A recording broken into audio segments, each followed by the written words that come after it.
Tapi tadi ditanya kenapa, mungkin banyak film-film yang nggak mau melawan Avatar.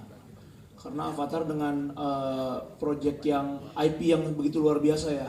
Secara IP semua orang tahu, dan juga itu adalah project yang mega. Secara budget pun itu mungkin bisa berpuluh-puluh bahkan 100 kali lipat daripada budget di project film Indonesia sendiri gitu. Jadi mungkin ketika yang lain mundur ya kita maju gitu. Yes. Karena kan kita tampil beda ya. Maksudnya secara genre kita juga berbeda gitu. Kita mau mencoba untuk menciptakan sebuah karakter di PH kita ya. Ketika yang lain mundur, balik lagi kita maju, kita berani lawan Avatar, dan mudah-mudahan kita bisa menang. Amin, amin, amin, amin, amin, amin. Ini pertanyaan produser kah? Apa kreatif? Keren. Produser. Dioper lagi. Kayaknya kalau gue yang jawab nggak tepat deh. Gue balikin ke Bengko aja ya.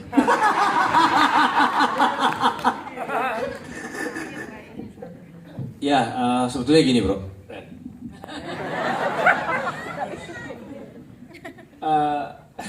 Ya mungkin mewakili ya teman-teman semua dari YF Pictures, pastinya harapan kami. Cuman kita tahu beliau ini sedang sibuk, sedang bekerja keras untuk kita semua gitu. Jadi mudah-mudahan ketika waktunya tepat dan Allah berkenan pasti akan terjadi.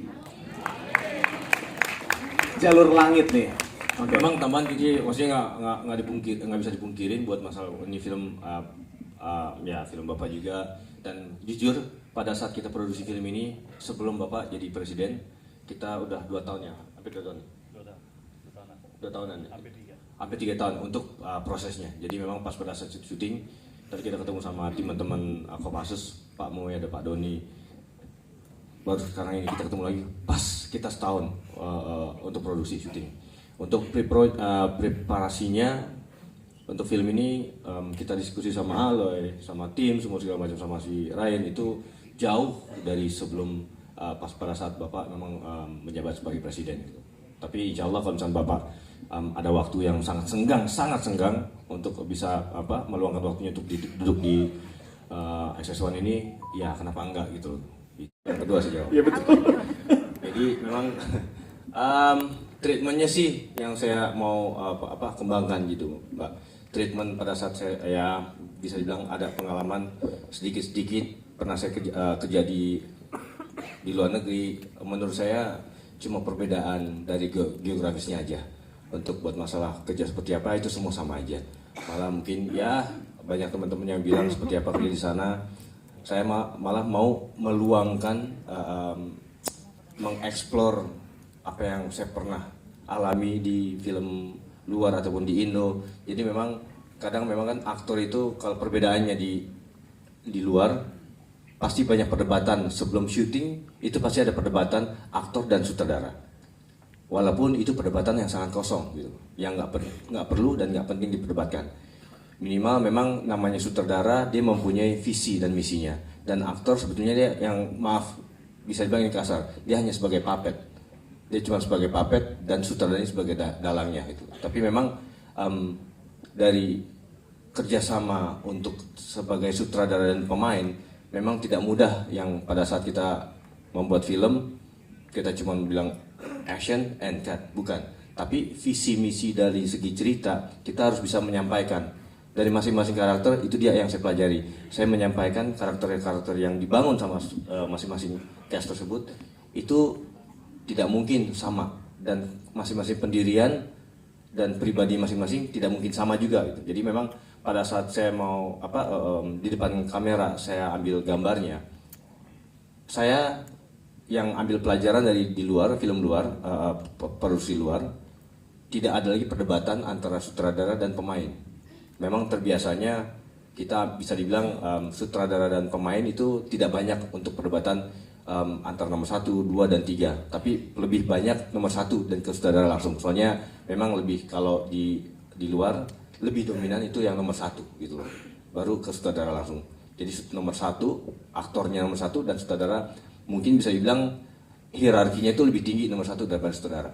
Tapi di Indo tuh terbalik, sutradara dia bisa menguasai keseluruhan. Memang ya dia punya visi, tapi aktor seperti apa dulu untuk bisa dia mainkan, untuk bisa dia direct, untuk bisa memerankan sebuah karakternya sebagai peran utama gitu. Cuman di sini yang saya lihat nggak perlu ada perdebatan. Memang saya sebagai aktor juga, pemerannya juga, saya tahu saya harus ngapain, saya tahu visi saya seperti apa, misi saya seperti apa. Apalagi ini kita bikin pembalutan film action memang, dan dibaluti juga dengan drama, tidak hanya action lebih dominan, tapi dua-duanya orang bisa relate dengan cerita. Itu perdebatan, akhirnya perdebatan saya diri sendiri dan saya sebagai aktor dan saudara. Tapi yang saya bilang tadi, menghabiskan waktu itu untuk perdebatan itu sangat nggak baik untuk diproduksi itu. Jadi menghabiskan banyak lah. Ini yang saya lihat dari segi chemistry sutradara dan pemain 1 dan 2 dan 3 dan keseluruhan, itu menurut saya nggak ada nomor 1, 2, 3 dan siapa yang peran utama dan peran paling penting, nggak ada.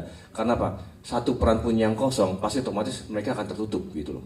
Jadi bagaimana caranya, walaupun ada dialog yang sangat minim, tapi karakternya itu sangat menonjol dan mencuri perhatian seperti itu. Jadi tidak hanya mentang-mentang dialognya banyak, jadi harus lebih highlight lagi untuk si aktornya ini, bukan. Tapi satu aja minimal beberapa second dengan adegan yang bisa dibilang berbarengan, scene tersebut itu akan terlihat karakter masing-masing itu akan berbeda, dan treatment pada saat syuting, treatment seperti apa, apalagi ini tentang action, seperti apa saya harus pengambilan gambar fightingnya, dance-nya, dan pada saat mereka fighting segala macam, bukan hanya kita gambar 3 kamera berbarengan terus nggak ngapa-ngapain, diem aja, tembak langsung boom, bukan. Kita gimana caranya untuk, mungkin kalau teman-teman lihat nanti tadi adegan fighting segala macam, ada sedikit shaky, itu bukan masalah shaky kita sengaja, bukan. Tapi bagaimana untuk nilai level dari kalau teman-teman main game level 1, 2, 3, 4 itu pasti otomatis akan ada yang lebih susahnya seperti itu. Jadi seperti apa agresifnya, adrenalinnya, yang saya eskalasinya itu lebih ada pertimbangan, ada pembagian eskalasi seperti itu. Jadi memang salah satu contoh yang saya mau ambil treatment yang saya juga gregetan untuk kerja di luar, dan sebagai aktor saja saya juga mau mengeksplor pada saat ini film action, ini film fighting. Jadi gimana caranya teman-teman semua ngelihat. Jadi kamera terlihat dance-nya, tangannya pukul seperti apa, ada prosesnya, ada pukulnya, ada aksi reaksinya dari masing-masing pemain. Itu yang saya mau tonjolkan. Jadi ada orang kena pukul dari nggak ada reaksi, itu kan maksudnya sisi-sisi tersebut yang saya mau angkat gitu. Jadi memang bikin film action itu bukan hanya ledakan, balapan mobil terbalik, berantem, tapi nggak ada seninya. Sama yang saya curahkan, saya explore juga pada saat ada adegan drama berdialog, sama seperti action. Kalau kita nggak ada action, nggak ada koreo segala macam, paling cuma 1 pukul, 2 pukul selesai. Tapi ini ada aksen, ada koreonya, ada dance-nya, itu salah satu dialog. Dialog kita sebagai film action, dialognya pasti fighting. Ada pukul, tendang, ada namanya jalan sambut kalau di pencaksilat bilang. Ada namanya jalan sambut, ada tangkis, ada pukul, ada lakan, ada liukan, ada sikutan, ada tendangan. Itu salah satu ekspresi drama di dalam action. Drama nggak hanya pada saat berdialog, tapi drama dalam arti di dalam film di action pas adegan penting, yaitu action yang kita balut martial art seperti itu. Oke.